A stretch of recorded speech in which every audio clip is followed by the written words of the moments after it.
with the bros and you know we'll be mobbing. Had to cut ties in December, we tried it.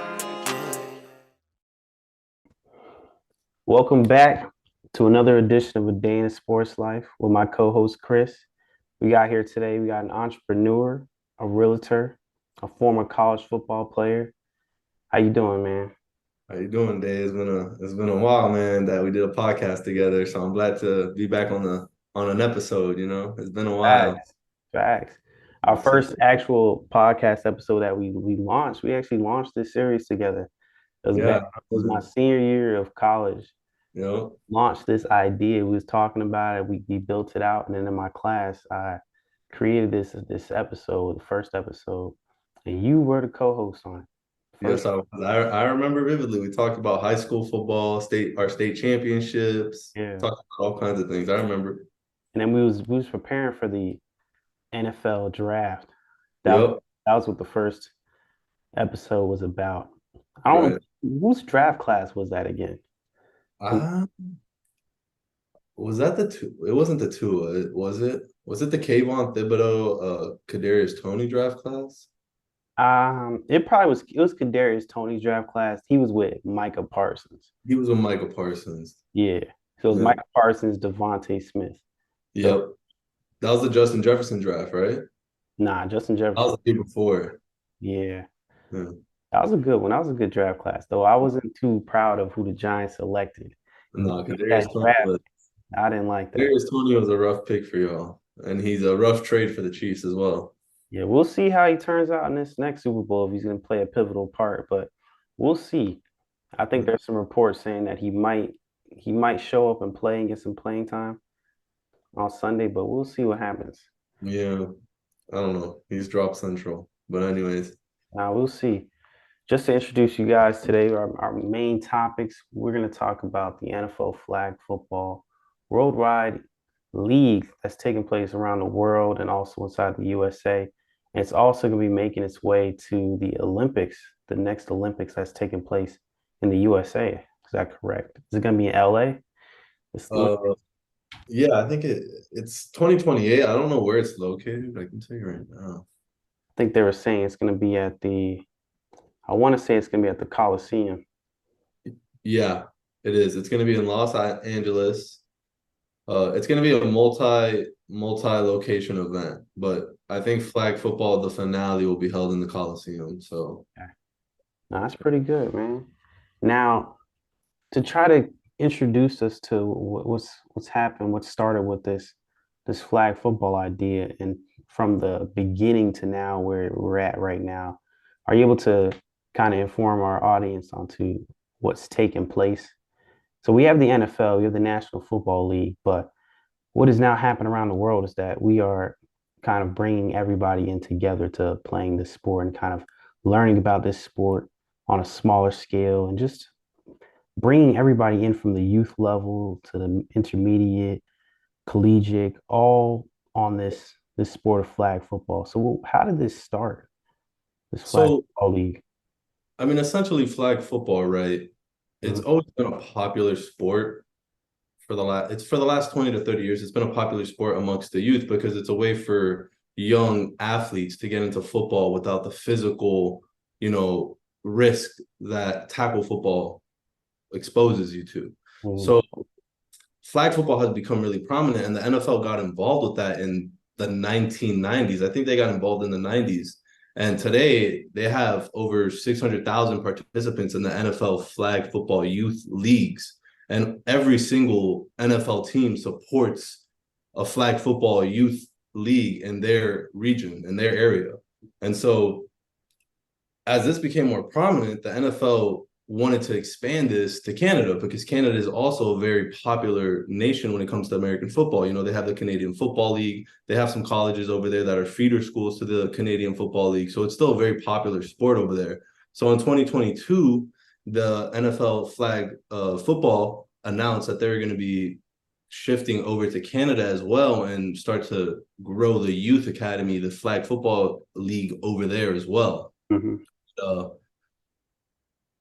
one of the commissioners of the league said NFL flag has played an important role in helping the NFL attract a whole new generation of fans and expand our business internationally, said Damani Leach, NFL Chief Operating Officer of International.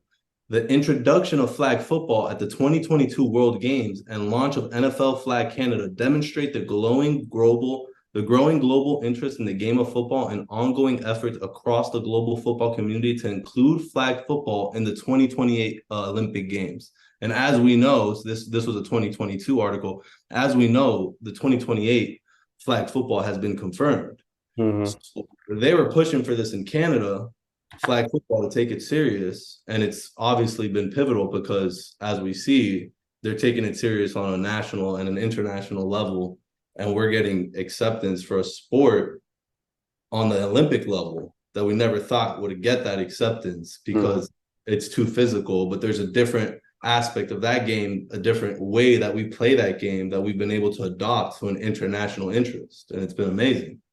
Yes. And now with us bringing it to the Olympics, we're bringing 5 continents together to play this sport, where we're going to have over 30 countries playing and participating within this. Right, potentially more. I don't know exactly the dynamics of how they're going to formulate the tournament. I don't know if they've already released that information. But it is going to be a multi-continent, right? All 5 continents have the potential to be involved here. So the NFL is also looking to expand their flag football, their youth flag football, and also men's flag football and tackle football, just the brand altogether internationally. And they do that by partnering with the IFAF, or the International Federation of American Football. And this is an organization that is extremely interesting because they've been around since 1896. In 1998, they officially formed. They had interest from Europe in 1976 and interest from Japan in 1936. So as you can see, Japan, Europe, those are already offshore countries that are interested, or offshore continents that are interested in the sport that we created here at home. In 2003, they joined the Anti-Doping Confederation. So that gave them a more legitimate backing, right? Because, hey, we don't accept any type of, drugs that are going to enhance our athletes and make an unfair balance, right? And then in 2013, the International Olympic Committee officially recognized the IFAF. So that, right, in 2013 was a pivotal moment that we're seeing now pay off in 2028. That's going to come down the line. And it all kind of ties in together. And with the NFL pushing in that in-between time, pushing flag football, right, it's really helped expand this momentum for American football to become an international sport, especially on a flag football level, where it seems to be a little bit more attainable, a little bit easier to play, right? Because you're only going to need cleats and gloves. You don't need all the attire for the shoulder pads, knee pads, thigh pads, girdles, helmets, chin straps, and all the physical injuries, the medical that you're going to need to back all the infrastructure that's going to come behind backing the tackle football version of American football versus flag football is why we see flag football a little bit more prominent internationally and in the 2028 Olympics. Right. And so the IFAA has 75 members under this federation. You have Africa. Right, so this America. IFAF, they have 75 members, and all 5 continents are actually involved. Yes. So. Which is Africa, America, Asia, Europe, and Oceania. Yep. And these are split between some of these leagues in these countries. So, for example, Africa, a Cameroonian league. That Cameroonian league is a flag football league, but then they also have a league in Egypt, and the Egypt league is tackle football. So it seems that the IFAF, they support they support both styles of American football. It's just a matter of which league wants to play which style. So that opens up for the country to decide, country to country, what style of American football they want to play. But then also, either way, if you're playing tackle, it translates to flag, I would say, pretty well. So it's not going to be a disadvantage that, for example, Americans, if we were to choose an all NFL lineup for a flag football tournament, we would not be at a disadvantage because our guys play tackle football. which That's makes sense. And I respect that too, that some of these countries have the option to choose between flag football or tackle football. But the main message that throughout all of this is that we're just building the knowledge with football and spreading it across the world. So now everybody's becoming integrated into this sport. And down the line, just on a capital standpoint, they're going to be making so much money with this right. one sport, with this one commodity, bringing Right. all these countries, bringing all these nations together to play this one sport. So I commend what's going on, definitely. And I'm anticipating this. I'm definitely hyped about what's going to happen in 2028. I think that the United States is going to have a run for their money. We're definitely going to be favorites, but let's kind Yeah, I think if we of see go what's going to NFL happen. stars, I think if we go NFL stars, I think We should take it. We should take it, right? But we can take it. But if we're gonna go flag football stars from our flag football leagues, I'm not sure. I don't watch it, so I wouldn't be 100% sure. But I would still assume we're be up there as favorites regardless. I think it'll be a little more balanced if we're kind of going off the flag football leagues. But Oh, maybe they bring in like a retired quarterback to sling it around, you know? true, true. No, that's definitely something that's It's interesting. really a push for the NFL, right? Because you see the push not only in flag football, but you see the branding push in the NFL going out of the states to host NFL games, actual NFL games, right? You've had the UK, we've had Canada in the past, we've had Mexico, Germany very recently. We have Brazil now coming in this upcoming season. The Eagles open with Brazil. We've never played a game in Brazil.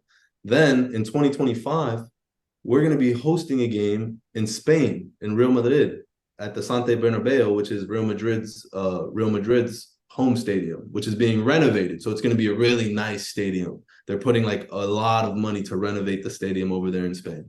So you see the push for the expansion of the NFL to be an international league as well. And there's rumors of a European expansion, but nothing has been confirmed or really made solidified in that news. So Mm-hmm.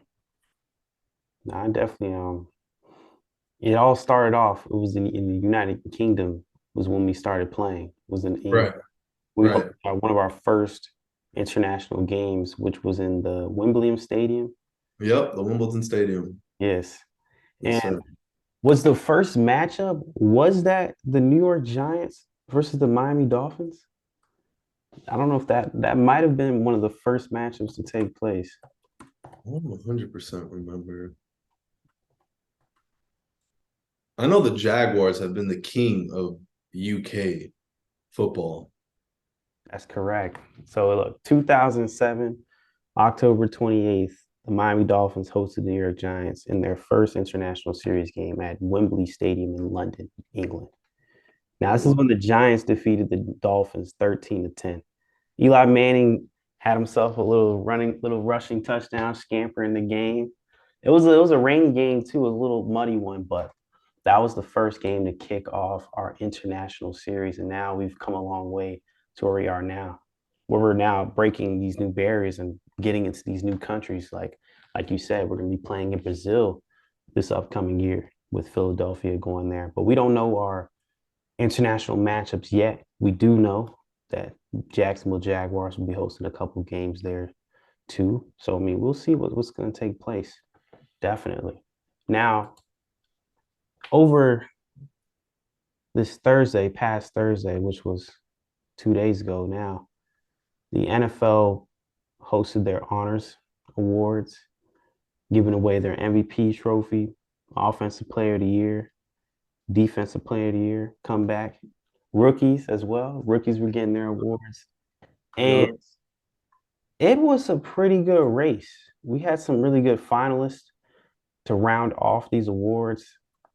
In the most valuable player chase for this AP MVP award, we had Josh Allen, Lamar Jackson, Christian McCaffrey, Dak Prescott, and Brock Purdy battling for the most prestigious award in the NFL, the MVP award. Now, who did you see winning this award and why before we reveal who the winner was, evidently? Uh, for me, early on in the season, it was really a toss-up. But towards the end of the season, those last 6, 7 games, that stretch by Lamar Jackson, the Ravens, I think he solidified it to me personally. I think Christian McCaffrey had a really good shout early on in the season, and I think Brock Purdy had a decent shout there. But overall, I think Lamar Jackson, even though his statistics weren't as good as that first MVP season he had, he overall controlled the entire Ravens offense. And, he was able to lead that team to the first seed in what was obviously a super competitive AFC, one of the most competitive AFCs we've seen in a long time. So I think Lamar Jackson solidified it. He can run the ball. He's the best running quarterback we've ever seen. And he had a good running season as well. He didn't do what he did in that first MVP season or in his first rookie season when he went for 1,000, right? But he controlled every single game he played, and they blew out the team like the Niners. And I think that was the staple game when they blew out the Niners, that confirmed he's the one that's taking it home. Mm-hmm. And they really dominated there throughout the entire season. They had some really decorated wins through and throughout, beating the Rams, Detroit Lions, and like you said, the 49ers. They dominated throughout the season, and it showed. And they was in possibly one of the hardest divisions in the AFC North. Even a team like the Cincinnati Bengals, who wasn't able to make it to the playoffs, still was very competitive throughout the season, even with the backup quarterback. So you just got to give a lot of credit to Lamar Jackson for the way that he's played in the regular season. The only thing that's unfortunate is that he wasn't able to translate that success in the regular season to that final game before the Super Bowl against the Chiefs. It felt like he just hit this wall, and they weren't able to get over the humps. Their defense, I feel like, was playing one of their defense played very well. Very well. Top 5 defense. If not, they were the best defense this year, statistically. Statistically, they're the best defense this year, and they played like it in the playoffs as well, even in the loss against the Chiefs, I would say. Yeah, they shut out the Chiefs in the second half. Chiefs scored 17 points in the first half and was shut out 3-0. You know how pathetic that is to only score 3 points in the second half versus a Chiefs team that was struggling? Right. But here we are with our Chiefs versus 49ers matchup. And that's something that's going to be a head scratch, or something that the Ravens as an entirety is going to be kicking themselves. Just like especially since, as everyone knows, Lamar ended up taking it home. So he was the MVP. Yeah. Both thought he deserved the MVP, and he couldn't finish. He couldn't finish the job. That's twice now that he's won the MVP and he can't finish the job. And he's won the MVP as the number 1 team in the NFL. Yeah, not only that he's been the first seed those 2 seasons as well, and he bottled it. Now the question would be just like, how are they going to overcome this adversity going into next season? Right. A lot of momentum has been stopped, and we're just going to kind of see what's going to happen going forward. There's a lot of question marks going forward, but we'll see. It's going to be a long off season, so Ravens gotta reboot, and they gotta figure it out again, because the first seed's not going to be easy to secure. So it's not. And looking at this too, man, the player who wins Defensive Player of the Year award, he's gonna be lined up on the opposite side of Lamar Jackson for two times this next coming season. That's Myles Garrett from the Cleveland Browns. I mean, I think it's a well-deserved Defensive Player of the Year. It's been one that's been cooking for Myles Garrett, because he's been on the verge a couple of seasons now, and he finally had a breakthrough season. But my personal favorite was TJ Watt. He led the league in sacks. I think he's the best edge rusher in the league. He's multifaceted. He's athletic. He can do a lot of things that Myles Garrett can't do in terms of dropping back into coverage, making crazy, unique plays that we haven't seen Myles Garrett make, like crazy forced fumbles and tip interceptions and that kind of thing. But nonetheless, Myles Garrett is not a bad choice for Defensive Player of the Year, and I think it is well-deserved. He's not. It was a good race, but TJ Watt getting 19 sacks. And I want to give a shot to Darren Bland. You want to give a shout out to Darren Bland? He got himself really good. 6 sixes in 1 year, and then another 2 on top of that to total 8 interceptions in a season. I mean, if we don't have these edge rushers that we have in the league, Darren Bland runs away with this. And was it him Was it the which game? Did he have two pick sixes in the same game? Was He that with did. the Seattle Seahawks or was that a team before that? I don't Uh, think it was Seattle. It probably wasn't Seattle, but it was. Oh my God. Let's check this out. Just to be exact.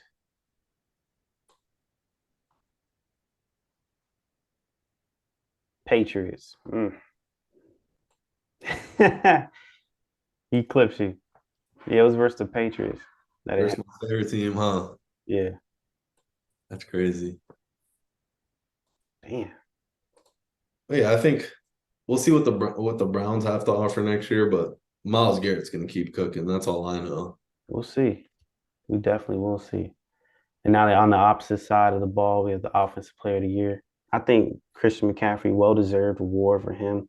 He was doing it on both sides of the ball, offense.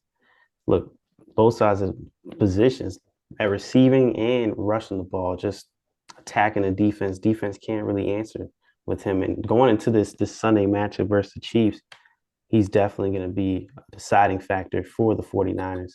Right. Get over that hump and to really succeed and win. They're going to need him to show up. They're going to need him to show out and be unstoppable, be an immovable object. So we will see what happens with that. So definitely was a well-deserved award for Christian McCaffrey going into that game.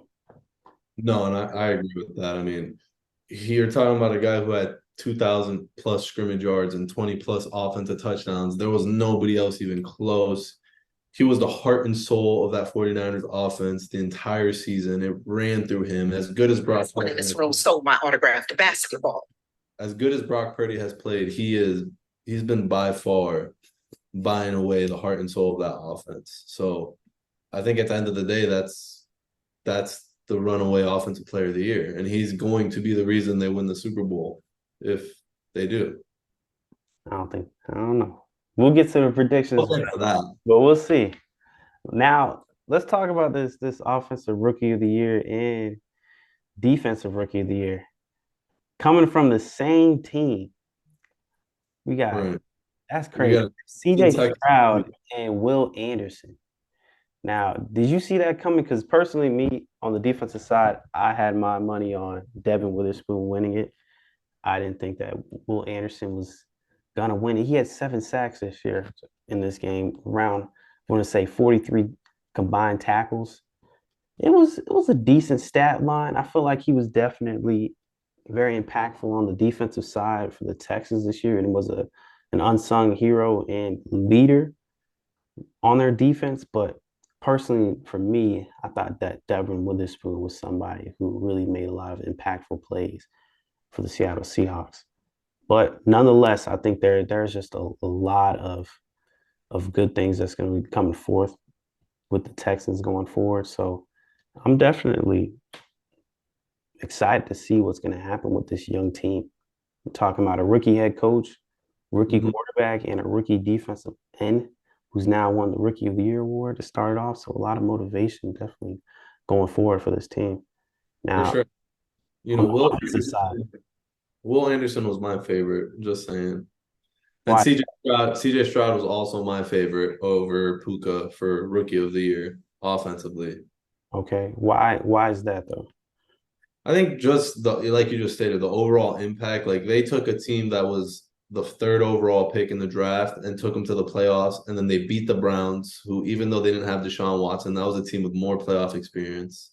And then they played a decent first half against the Ravens. I mean, I know you can't take the playoffs into full consideration, but the overall impact for Will Anderson and CJ Stroud to even get them into that position, I think trumps even the statistics. And I still think the statistics for Will Anderson holds up. 7 sacks, it's not the worst, it's not the best, but he led all rookies in sacks. He was tied. So I still think it's a good enough resume that justifies him getting it over Devon Witherspoon, who was just an absolute animal this season as well. He's a corner who can smack like a safety. So he's an elite player as well. I respect that. And then a last award just to round things off. Before we get to some of the coaching awards, we have the comeback player of the year. A lot of people are speculating that DeMar Hamlin was going to win it. But I felt like they gave it to somebody who's well deserving in Joe Flacco and what he's been able to do in the 5 regular season games. Right. That he stepped in, fulfilled the role as the starting quarterback as the Cleveland Browns. Um, so I think that Joe Flacco definitely was somebody who should have won this award. Though the other people who were in contention with this was Baker Mayfield, Matthew Stafford, and Tua Tagovailoa, which it was a pretty close race. What did you say? Do you think that Joe Flacco was deserving of this award compared to his counterparts, or do you think that this award should have went to somebody else? And what's your reason why though with this?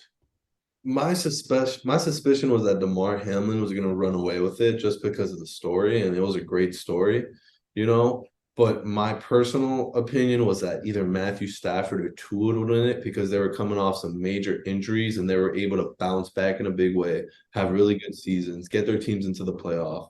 So I personally would have gone with one of those two guys, Matthew Stafford or Tua, but Joe Flacco it's a really good story as well. And with the 5 games that he had, he capitalized as much as he could and got his team into the playoffs. So we also have the coach of the year too. Kevin Stefanski won it, but I think that boy D'Amico Ryan should have won that shit. That shit should have been a clean sweep, Houston. You think D'Amico Ryan should have won it, even over Dan Campbell? Hell yeah. Bro, you talking about a rookie coach with a rookie QB, and he took them boys to the bowl or to the playoffs, and them boys were ass last year.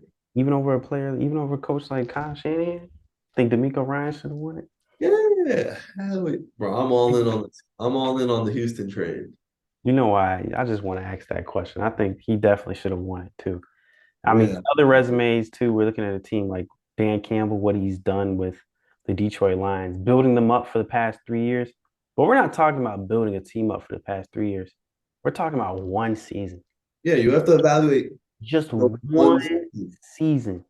In one season, the Houston Texans changed the trajectory of where their franchise is headed. They said that they're in a rebuild. They're not in a rebuild no more. Them boys are contending for now on, going forward. They're trying to get into the playoffs every year. Every year.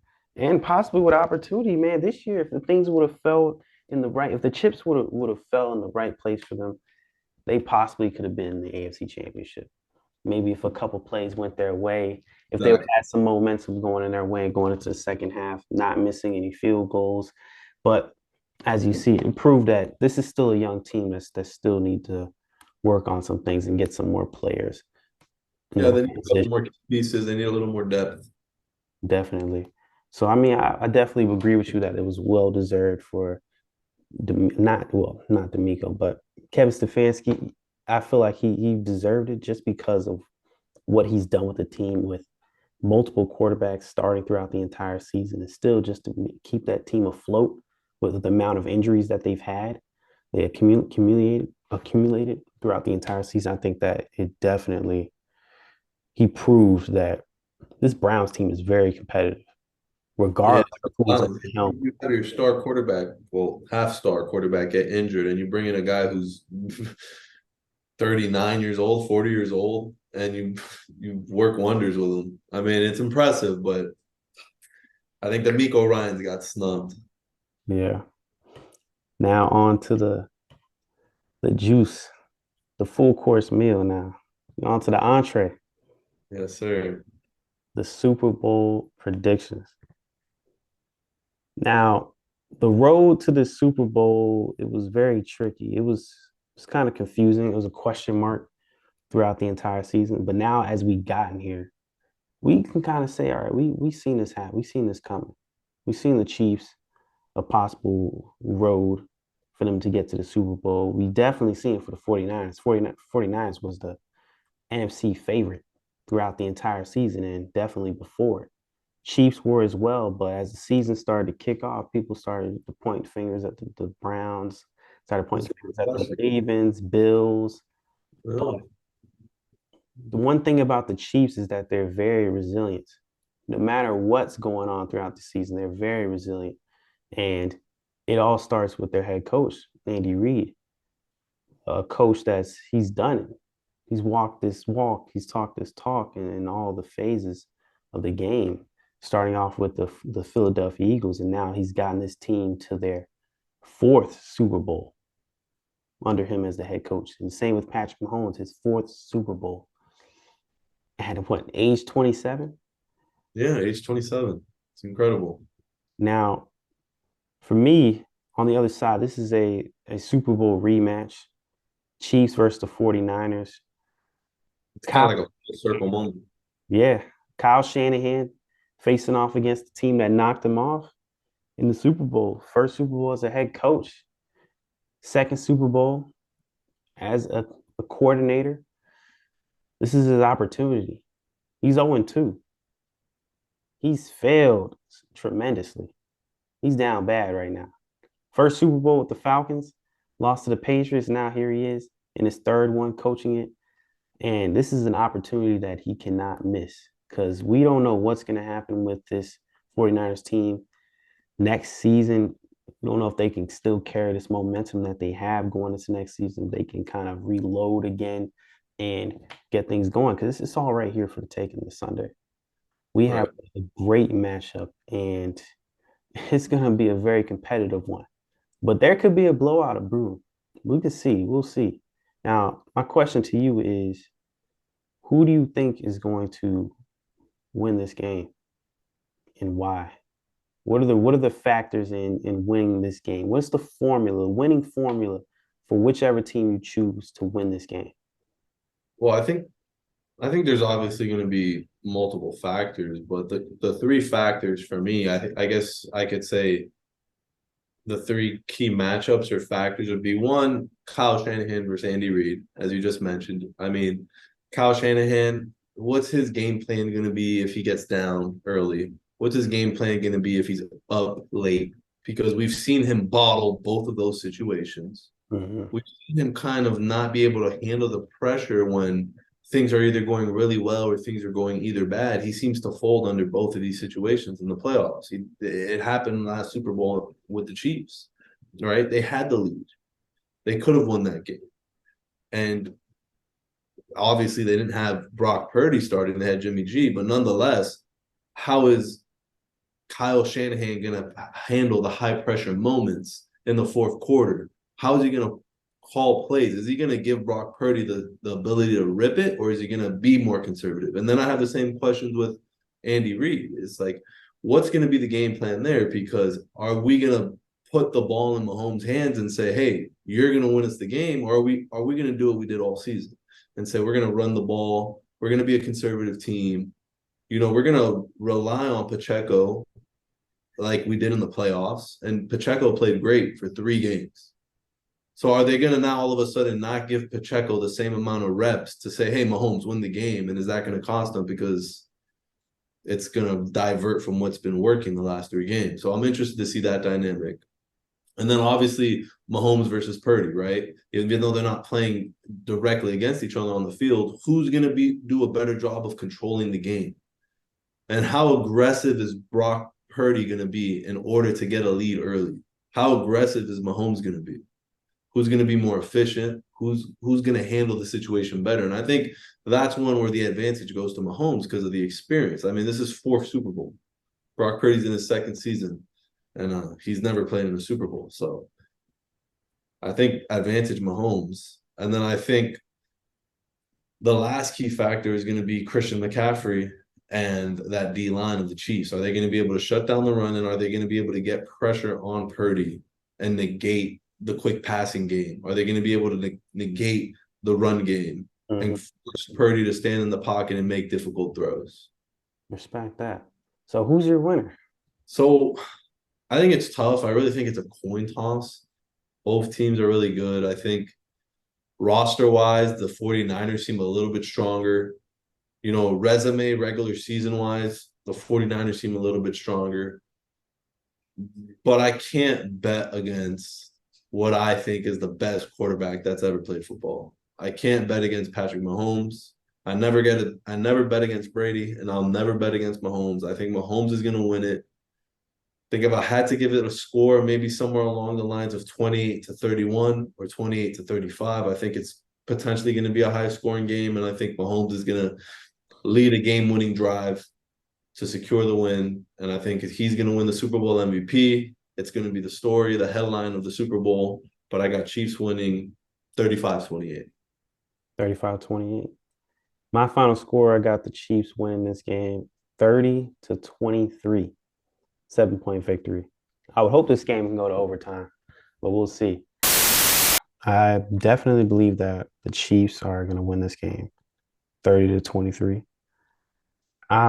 One thing, the reason why I want the Chiefs to win is it's a legacy thing. I want Patrick Mahomes' legacy to be as clean as possible, as flawless as it can be. His only Right. loss in the Super Bowl was to Tom Brady. And I feel like that it really didn't hurt him as bad. It would have been that passing of the torch more cleaner than it was. Like him winning that game versus Tom Brady, it would have proven to the whole world that he is the next best, the next great quarterback. But him losing that kind of just always kind of keeps him in second place to Tom. Right. Yeah, what I'm saying right there. So I do want Patrick Mahomes to win this game because I don't want him to really lose to this type of 49ers team. I want him to go 3-1 in the Super Bowl because it's hard to make it to the Super Bowl. It's hard to win one in general. So who They knows struggled what's going to this year. happen going forward. Right. They struggled this year in the regular season, so there's never any telling going forward if hmm we get back. Which is the truth. So we both are predicting that the Chiefs win this Super Bowl, but the way things are going, this is setting up to be like a Patriots versus Giants type of Super Bowl where the underdog comes out of nowhere. And it's not even like it's an underdog. We have two top dogs coming out of their conference respectively with the 49ers taking on the Chiefs this year. But it's just it's that underdog mentality with the 49ers because it's like nobody believes that they can win this game because of the Right. type of team they're playing and Mm-hmm. the history that they've had, making it this far, making it to 6 AFC championships, now 4 Super Bowls. So the 49ers are coming into this game as the underdogs. And personally, I can see them pulling this upset.